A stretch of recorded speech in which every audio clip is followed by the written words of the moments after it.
Ladies and gentlemen, thanks for giving me the floor today. I'm sorry I cannot be in Tübingen with you in person. You know better than me that rare diseases are not so rare after all. Approximately 1 in 17 people will suffer from a rare disease at some point in their lives. That means far too many patients and far too many families are facing constant uncertainty as they wait for answers, for a diagnosis, a treatment plan that often becomes a life plan. Therefore, projects like yours are paramount. It truly has a potential to answer and ease the uncertainties that patients, families, and doctors may have. Last year, I launched the European Reference Networks, which is an immense progress to help diagnose and treat rare and complex diseases. In the future, these networks will also carry out research activities, looking at data collection, the natural history of rare diseases, and the development of diagnostic means and treatments.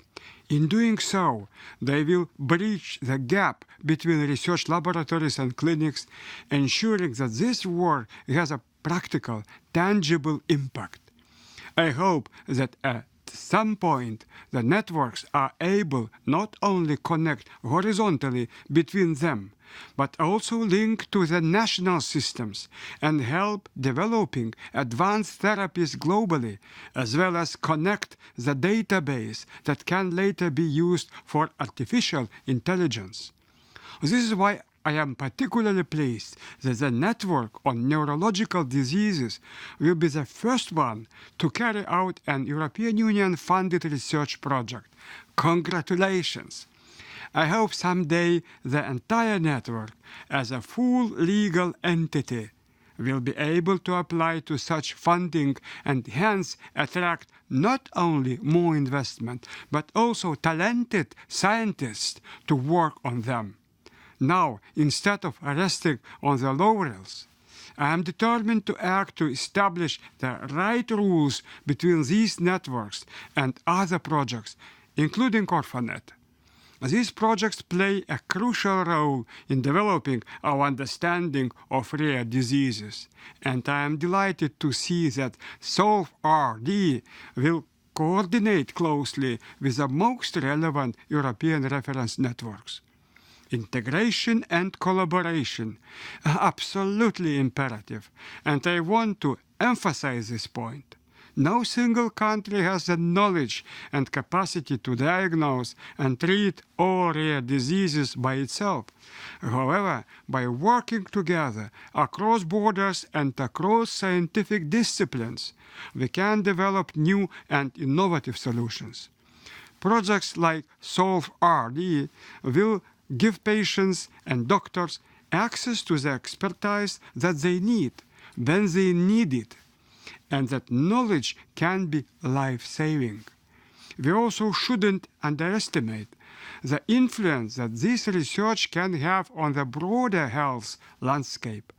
Understanding the natural history of rare diseases helps to better understand the mechanisms that lie behind more common diseases.